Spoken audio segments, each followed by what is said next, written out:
lamentable privilegio de encabezar desde abajo, como el país que ha tenido peor desempeño económico y peor desempeño en materia de inversión productiva de todo el continente. En un escenario de pobre desempeño de crecimiento económico y con bajísimos niveles de inversión, que nos ubican a la cola, insisto, durante muchas décadas de lo que fue la experiencia latinoamericana, y vaya que la experiencia latinoamericana no es un dechado de virtudes en materia ni de crecimiento económico ni en materia de inversión productiva. Pero nuestro país tuvo magro y mediocre desempeño productivo y de inversión. En un escenario de pobre desempeño económico, de bajo nivel de inversión, seguramente los temas de innovación, por la propia naturaleza de la dinámica económica, no podían ocupar un lugar de privilegio. De ninguna manera, porque otros temas, seguramente, eran mucho más relevantes para entender lo que estaba pasando en la economía y la forma en que la economía podía impactar sobre nuestra sociedad. Piénsese que hasta hace no mucho tiempo, Uruguay tenía altas tasas de desempleo y procesos de emigración crónicos. Piénsese de alguna manera lo que significa esto en el funcionamiento del mercado de trabajo y en lo que se refiere a los requerimientos que sobre la utilización de los recursos humanos tenían nuestros procesos productivos. Piénsese que hasta hace no mucho tiempo atrás, nuestro sistema productivo, aún el más competitivo, usaba intensivamente, y vaya si lo era intensivo, en el uso de los recursos naturales, y básicamente el sector competitivo uruguayo más tradicional parecía ajeno a cualquier problema y cualquier desafío vinculado a la innovación, el cambio tecnológico, las mejoras de productividad.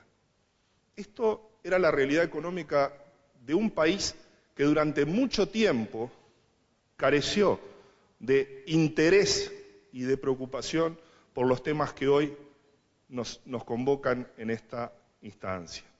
¿Y cuáles son los cambios que han ocurrido y los que han hecho despertar por la vía de la realidad y más allá del impulso político la relevancia de los temas vinculados a la innovación, al cambio tecnológico, al esfuerzo científico, a la aplicación de la ciencia sobre las formas de producción? Simplemente un cambio muy drástico en las condiciones generales de la economía y cambios muy drásticos en la forma en que la economía se ha estado desempeñando. Estamos asistiendo a un proceso, para nuestra experiencia histórica, de muy elevado nivel de expansión económica, tasas de crecimiento económico que triplican o cuadruplican las tasas históricas vinculadas a la segunda mitad del siglo XX. Estamos en circunstancias en las que los niveles de empleo se encuentran en los máximos históricos, los niveles de desempleo se encuentran en mínimos históricos, se ha comenzado a revertir lo que fue una realidad demográfica del país, que era una constante emigración, y ese proceso empieza a mostrar signos incipientes de retorno de uruguayos y recuperación, por tanto, de una parte sustantiva de nuestras capacidades y de nuestros ciudadanos residentes en el exterior, con enormes potencialidades para impactar sobre la economía.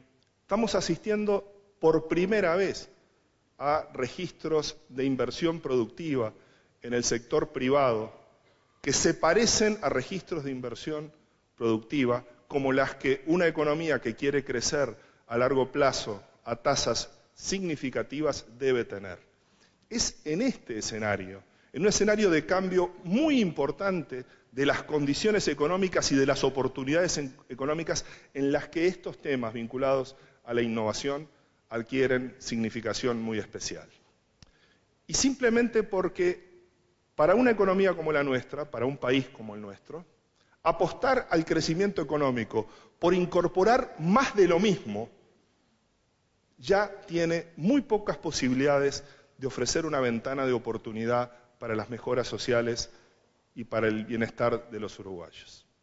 Con niveles tan bajos de desempleo, con niveles de inversión productiva que están siendo exigidos y exigentes en términos de la calidad de los proyectos, claramente el problema de la innovación adquiere un papel mucho más importante.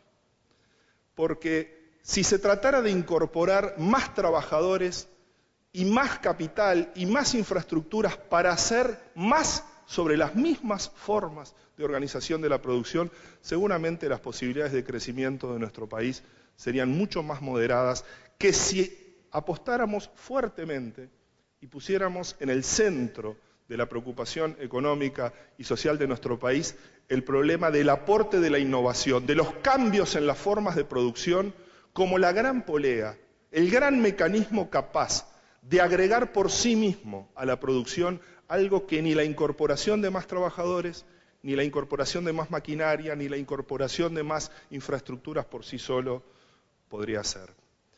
Y permítanme señalar que nosotros tenemos buenas razones para creer que esta realidad actual, que exige y que jerarquiza la discusión sobre los temas de innovación, sobre los temas vinculados a la productividad, tiene muy buenos fundamentos además en lo que está ocurriendo en la economía y muestra a las claras qué está pasando en nuestra realidad sectorial.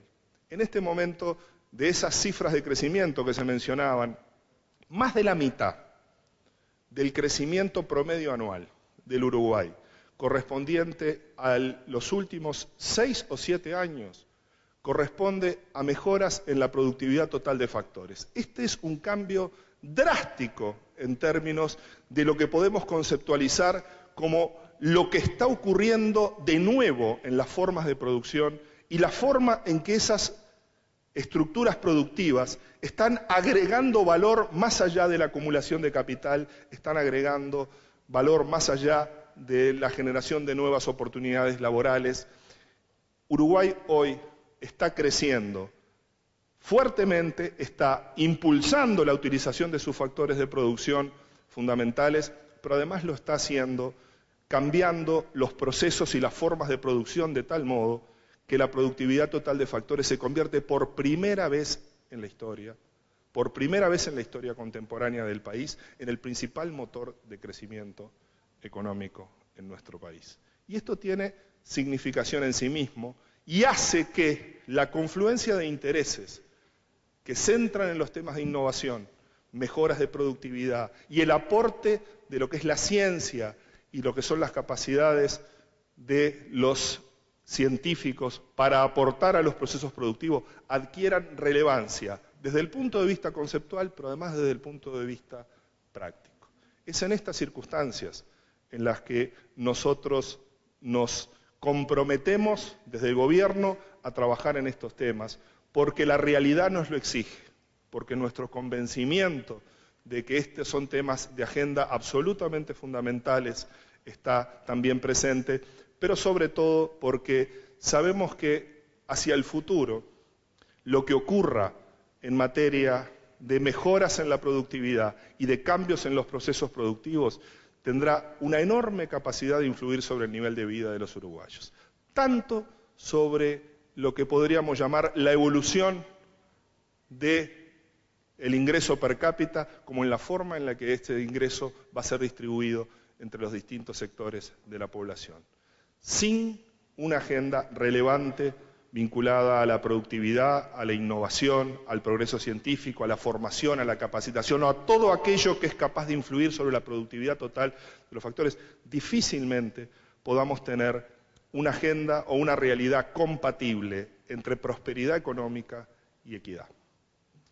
Y cuando desde un gobierno como el que integramos los ministros que estamos aquí presentes y el resto del gabinete, nos proponemos impulsar decididamente todo lo que tiene que ver con esta agenda de la innovación, la productividad, lo hacemos teniendo en cuenta 3 aspectos que son fundamentales. En primer lugar, que las políticas que tratan de hacer un aporte decisivo en materia de innovación, ciencia, tecnología, de impactos duraderos sobre los procesos de producción y los cambios en la productividad, tienen que ser esfuerzos persistentes. no puede tratarse de políticas que sean percibidas o impulsadas como esfuerzos puntuales, como esfuerzos aislados, como acciones que se intentan simplemente desplegar en determinado momento, pero en las cuales las líneas de continuidad y el esfuerzo que se realiza no es percibido por parte de quienes finalmente realizan las innovaciones como efectos y compromisos de política duraderos hacia el futuro.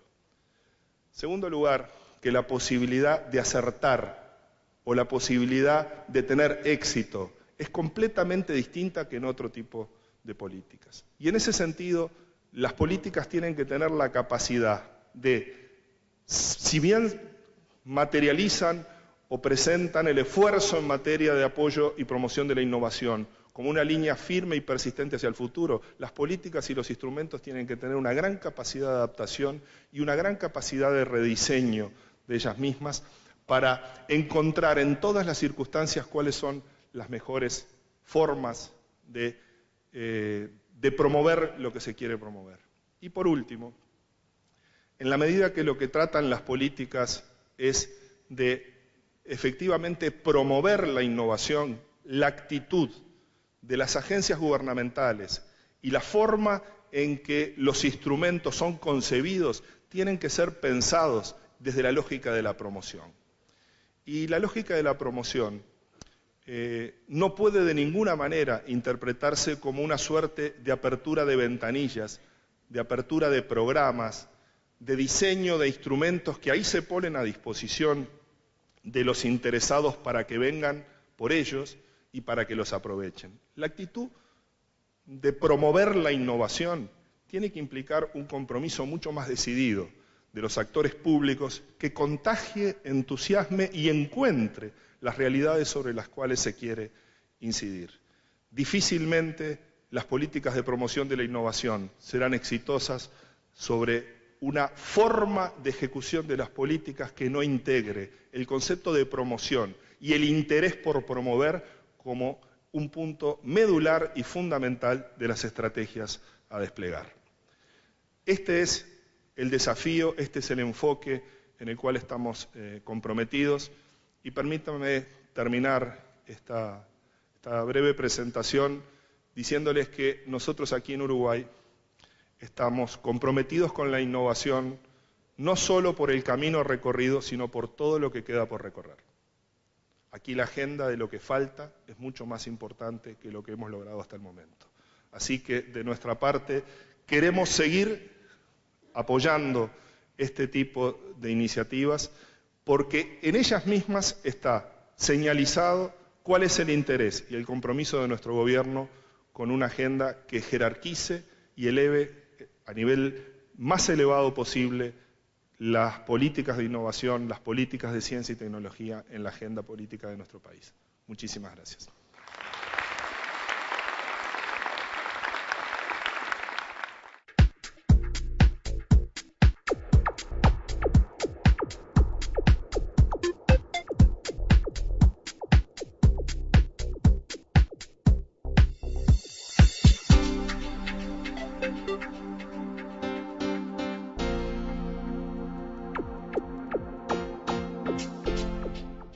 Verdaderamente una de las personalidades más influyentes, contemporáneas, con aportes muy importantes en áreas de trabajo sobre las que este foro de Innovación de las Américas, esta tercera edición del Foro de Innovación de las Américas, trata de trabajar. Es, sin lugar a dudas, su presencia uno de los acontecimientos que además, como profesionales de la economía, muchos de nosotros agradecemos porque no con frecuencia en nuestro país tenemos la oportunidad de escuchar una presentación de primera mano de una personalidad como el profesor Dossi y además de tener múltiples instancias de intercambio como las que permite la propia existencia, la propia organización de un foro de este tipo. Así que, profesor, muchas gracias por acompañarnos. El trabajo del profesor Dossi tiene múltiples derivaciones, todas ellas de enorme significación práctica y de enorme influencia intelectual. Pero permítanme detenerme por un momento en lo que a mi entender constituye el principal elemento sustantivo de lo que ha sido la reflexión que el profesor Dossi y muchos de sus colaboradores han aportado a la ciencia económica, a la disciplina económica. Muchos de los economistas entre los cuales me encuentro nos hemos formado en la economía, en los preceptos de la economía, en lo que podríamos llamar la teoría económica, en la que los problemas comportamentales, tanto los que tienen que ver con el comportamiento de los consumidores como el comportamiento de las empresas, y en particular los comportamientos que tienen significación desde el punto de vista tecnológico, constituyen prácticamente datos de la realidad que no merecen contrastación empírica, ni su contrastación empírica aporta, según la teoría prevaleciente, demasiado para entender lo que pasa en los sistemas económicos. De algún modo, el pensamiento convencional en economía ha hecho de la tecnología un problema casi accesorio, en el cual las funciones de producción, o lo que podríamos llamar las tecnologías en las cuales se apoyan las decisiones de producción de las empresas, son datos que no aportan esencialmente nada para comprender las características de las dinámicas de las organizaciones económicas. Yo creo que la significación más importante que tienen los aportes realizados por la corriente de pensamiento que integra el profesor Dossi es haber demostrado y haber ilustrado respecto a que no es en absoluto trivial el problema de cómo se gestan los cambios tecnológicos, cómo se gestan, en definitiva, las decisiones empresariales y las decisiones de las organizaciones económicas que tienen que ver con la introducción de cambios en los sistemas de producción y en la organización del trabajo. Y cuando uno entiende que la tecnología es mucho más que un dato de la realidad, entiende la política económica que tiene que influir o que trata de influir sobre las decisiones económicas de un modo sustancialmente diferente. Deja de ser una política económica que solo trata de incentivar comportamientos que son incapaces de transformar la estructura económica subyacente y que tratan simplemente de multiplicar la capacidad de producir, que tratan de multiplicar decisiones que puedan alentar eventualmente la acumulación del capital o la acumulación de otros factores de producción. Cuando uno centra el problema de la política económica, que trata de influir sobre la innovación y los procesos de organización de la producción, como una actividad no trivial en absoluto, pero que trata de entender que en definitiva de lo que se trata es de influir sobre las capacidades de las personas, de las organizaciones y esencialmente sobre aquellas decisiones de las personas y las organizaciones que tienen que gestarse en un ambiente y en unas condiciones que sean propicias para que esas transformaciones efectivamente impacten sobre la realidad económica. Esta línea de pensamiento, sin lugar a duda, tiene implicaciones diferentes en términos de las políticas a sugerir y de la forma que se comprende la dinámica del sistema en el que nosotros estamos inmersos. Implica de algún modo razonar en términos de qué manera las políticas públicas son capaces de influir sobre los procesos de gestación y acumulación de capacidades y no sobre los procesos de acumulación y gestación de capital físico o de infraestructuras. No se trata de algún modo de describir el problema de las tecnologías y las formas en que ellas se aplican en la práctica, sino que tienen en definitiva una enorme potencialidad para ellas mismas ser gestadoras de capacidades que de otro modo no existirían. Por tanto, los aportes en materia de política industrial que se realizan desde este enfoque mucho más centrado en dudar de que los problemas tecnológicos son un dato de la realidad y entender de que ellos finalmente son procesos complejos e incentivables, más allá de lo que es la trivialidad con la que la teoría convencional hace su análisis de tecnologías y preferencias de los actores económicos. Este, si se quiere, es el núcleo medular de lo que es la matriz de pensamiento que nos ha ayudado a incorporar el profesor Dossi y muchos de sus colaboradores.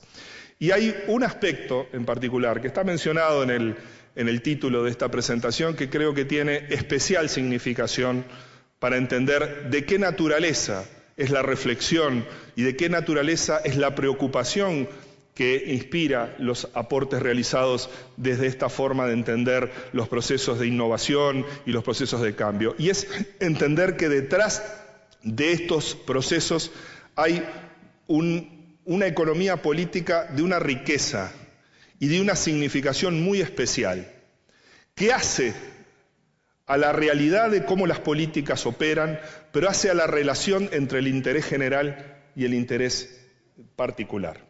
Evidentemente, toda vez que unas políticas como son las políticas industriales, las políticas de promoción de la inversión, las políticas de promoción de la innovación, todas ellas necesitan, para tener sus efectos, apoyarse sobre un ambiente económico y empresarial que entienda el mensaje y lo entienda en la clave de lo que quien hace la política pretende realizar, que es normalmente inspirada en el interés general. Entendido ese mensaje, la forma en que operen las decisiones individuales y la forma en que las políticas traten de influir sobre esas decisiones individuales dista mucho de ser trivial. Todos sabemos que buena parte de las críticas, y en este continente en particular, que han tenido las políticas industriales activas, las políticas que intentaron de algún modo incidir radicalmente y de manera sustantiva sobre la actividad económica y sobre la estructura productiva de nuestros países, estuvieron expuestas, y efectivamente en la realidad lo estuvieron, a problemas de captura y aprovechamiento de ese esfuerzo que desde las políticas públicas se realiza para ayudar a desarrollar la estructura productiva, termina siendo ese enorme esfuerzo pensado desde el interés general, termina en muchas oportunidades siendo capturado, apropiado por algunos de los actores de esos procesos de producción. Y la reflexión sobre políticas que traten de influir sobre la forma en que las empresas innovan, sobre la forma en que se organizan las unidades de producción para cambiar los procesos productivos y sobre la forma y la anatomía que encontremos en los mercados de la economía, tiene dimensiones de economía política que están desde el diseño hasta la aplicación y la evaluación de las políticas. Este, si se quiere, es, a mi entender, el desafío que asume como suyo esta forma de pensar en la que el profesor Dossi tiene un papel tan destacado. Así que, hecha esta breve y muy sintética forma de presentarles la forma de razonamiento y la propuesta analítica y teórica del profesor Dossi, los dejo para que el profesor nos exponga lo que nos viene a presentar acerca, sobre todo, del pasado y el futuro de estas políticas industriales para el desarrollo. Muchísimas gracias.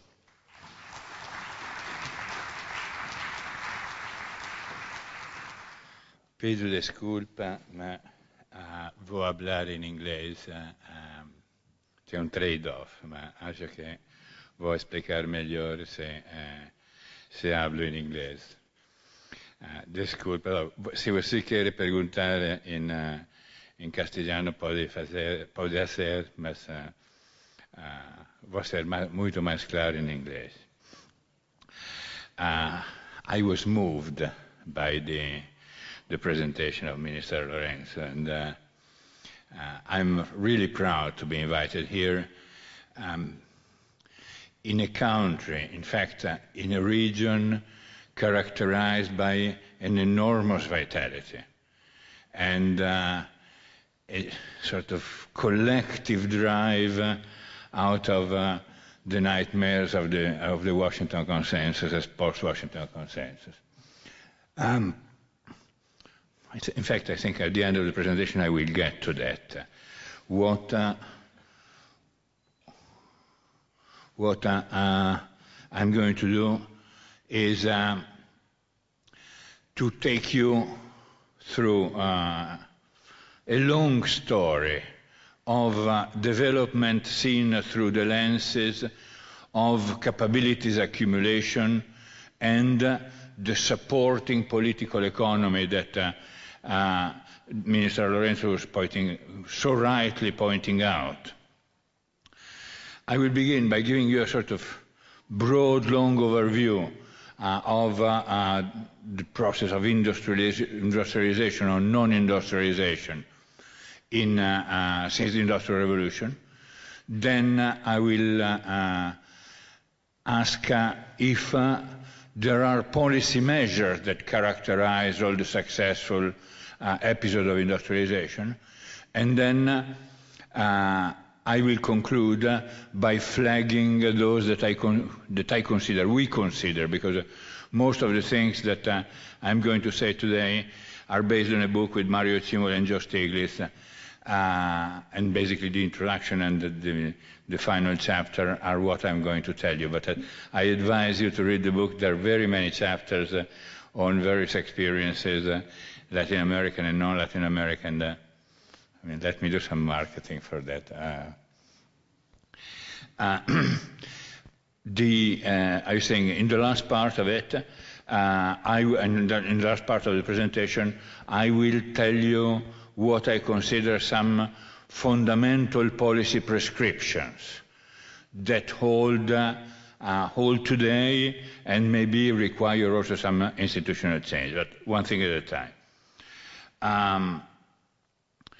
The long-term, remember, a long-term tendency since the Industrial Revolution has been divergence. In fact, the Industrial Revolution has been the major diverging factor across countries. And just to give you an idea, maybe I have it here. No, I don't have it here. Just to give you an idea of what happened since 1917, sorry, since 1700. Estimates by historians, and I mean estimates far away down in the history are always something looking a little bit like voodoo, but still the rough idea that historians give you is that the ratio between the wealthiest part of the world and the poorest part of the world was 2-to-1. Not much. The ratio nowadays between the wealthiest and the poorest is higher than 50-to-1. Okay? So you've got this major process of divergence. But you have got also episode of successful catching up. You had, first of all, England catching up with the Low Countries, with the Netherlands. Then Germany and the United States catching up and overtaking England. Then you had the rest of continental Europe that did catching up, certainly with England, partly with the US, some more, some less. And after World War II, you had also clearly the catching up of Japan, and later on Korea and Taiwan. You have also episodes of falling behind. In the early 20th century, Argentina was considered one of the top countries in the world. In fact, I mean, it was a country that was top in terms of per capita income, but was a non-industrialized high per capita income country. Now, what leads to catching up? Well, catching up is basically a greater transformation, and the very process of industrialization is the very transformation from traditional mostly rural economies to economies based on industrial activities and advanced services, involving a major process of accumulation of knowledge and capabilities at the level of both individual and organizations. And I want to underline and organizations, as we shall see in a minute. I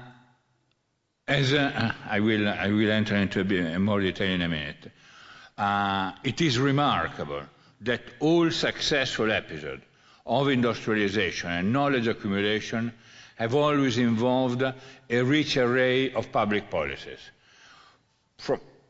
at least from the German and US industrialization all the way to China and India. But there is a rich set of policy measures even associated with the early British industrialization. What are the institutions and policies that support industrial development? I think it clarifies to have a sort of a taxonomic exercise on that and classify the variable and processes which institutions and policies act upon. Let me start from the simplest. Policies affect the opportunity of scientific and technological innovation. Yes, this applies primarily to countries that are on the technological and scientific frontier. But note, those that were successful leaders, that are nowadays successful leaders, started doing serious science and technology policy early on, when they were not leaders. Think of the US and think especially of Germany. And there is a general lesson there.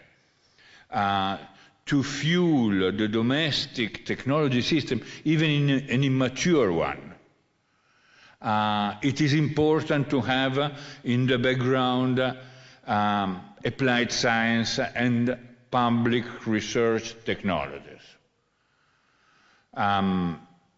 Think of the role played in the United States early on, since the mid of the 19th century, by the land-grant colleges. Land-grant colleges were basically institutions, tertiary institutions, trying to discover new variety of seeds, new agricultural tools, trying to diffuse mechanical engineering among the artisans. And they played a major role in the US industrialization, even without doing rocket science. And I think there is a lesson for everyone. I mean, and especially for middle-income countries like Uruguay, like Argentina, like Brazil.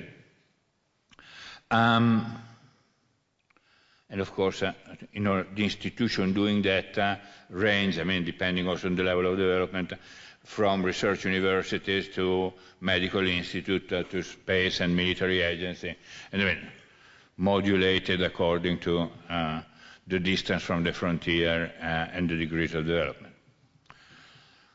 I think on the first point, on the role of the public in science, there is even a mainstream consensus. Even if, and I'm bound to open a parenthesis, I will open another couple of parentheses on the subject.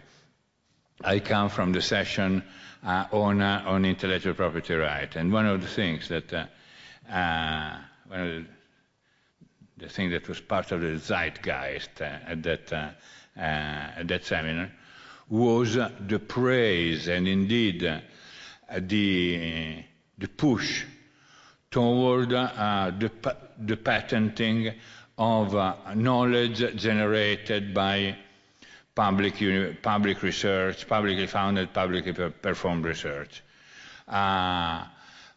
which is the thing that was pioneered by the Bayh-Dole Act in the United States and diffused throughout the world. I think that this is a major damage to science, and in the long term is a major damage also to industry.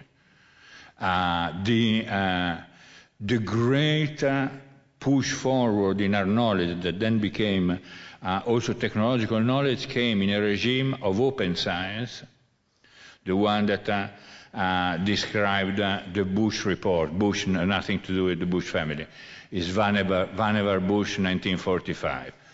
The Bush report saying, called The Endless Frontier, and the Endless Frontier was pushed forward precisely by the system of open science.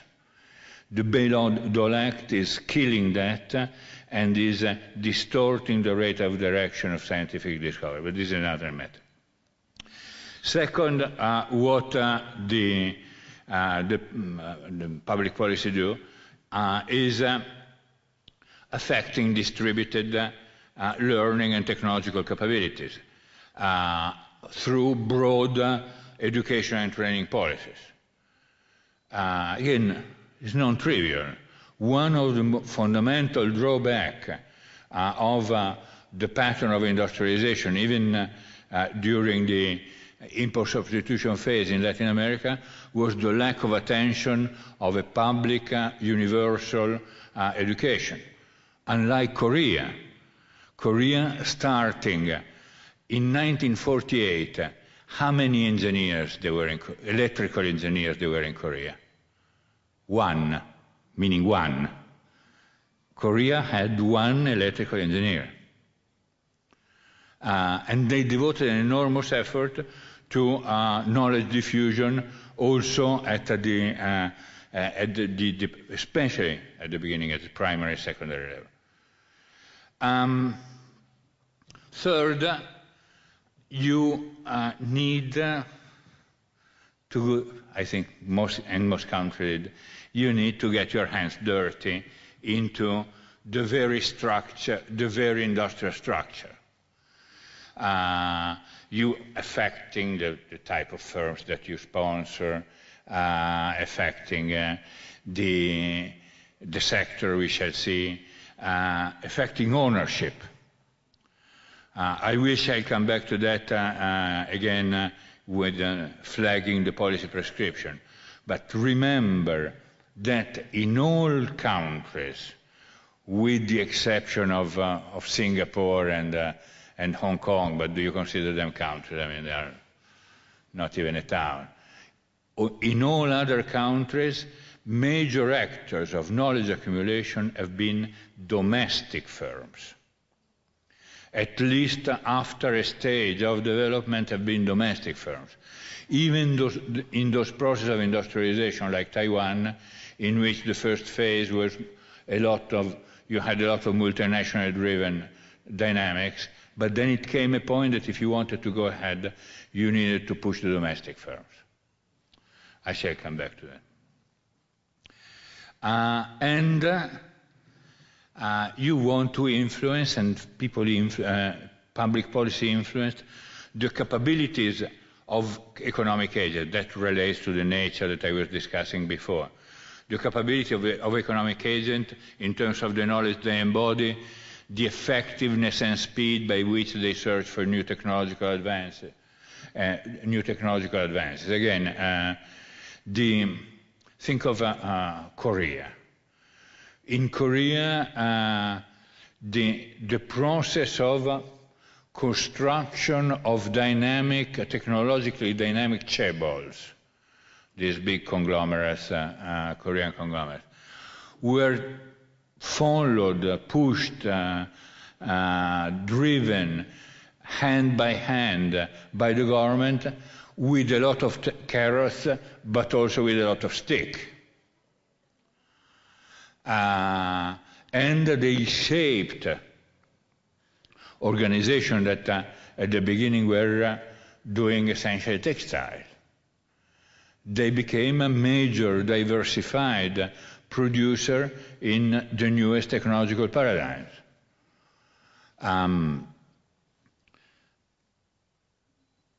In public policies, a affect public signals, profit signals and prices. In a way, what they do is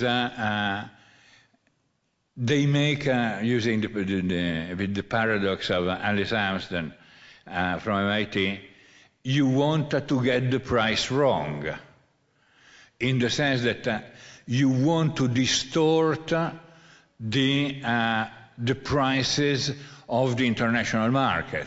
Why? Because the prices of the international market reflect the international comparative advantages. And you don't want to follow the comparative advantages. If you want to industrialize, typically you want to enter into activities that are at your comparative disadvantage. I mean, the example that we make also in one of our papers in the book is, well, suppose you have got a high-tech information society economy and a Stone Age economy. There are two autarkic economies. At some point they start trading with each other.